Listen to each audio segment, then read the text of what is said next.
James Dean said something very interesting. He says, if you want to understand a culture, look at their movie stars, right? So if you date back Hollywood, back to the early 1900s, where the original founders of Hollywood were these independent filmmakers that stole Thomas Edison's technology and decided to go west and make their own fucking movies, right?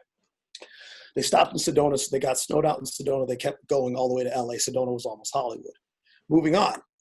This was during the dawn, I should say almost the peak of vaudeville, the dawn of vaudeville, which was followed up by the minstrel show. So the biggest theater movement in American history was the minstrel show. And then the minstrel show consisted of white players making fun and buffoonery of black people, where white players would paint themselves in shoe polish and they would act out skits. So that was called the minstrel show. You can look it up. Now, if you look at movies, going back to movies like the Silence and even the Talkies and movies like Birth of a Nation, for example, where you saw white actors that were painted in blackface, that is a result of the grandfathering from the minstrel show, from the vaudeville show.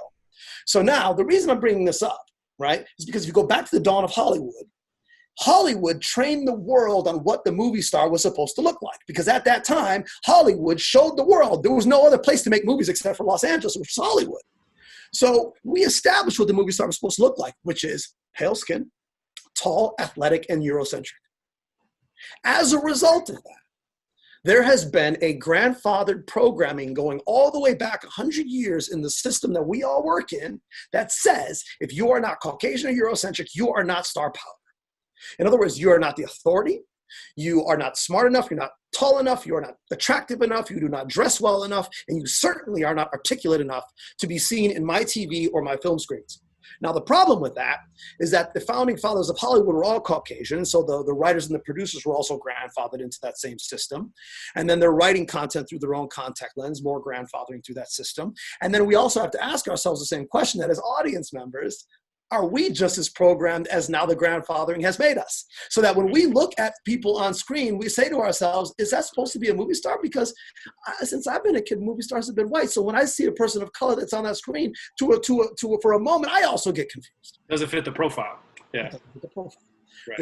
In that there's a big difference between reality, which is there are hundreds of millions of Afro-Latinos all over the world, but the perception is that if you're going to be Latino on camera, you need to look like Antonio Banderas, or you need to look like Sofia Vergara. That is the perception, but that's not the reality. The indigenous are not represented. The African Americans, the olive skin or the darker skin Latinos are not represented. And that goes all the way back to the early days of Hollywood.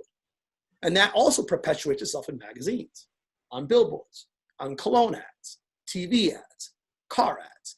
Everywhere you go, you have the perpetuation that the Caucasian Eurocentric look is the look of God, is the look of the figure of power and of control.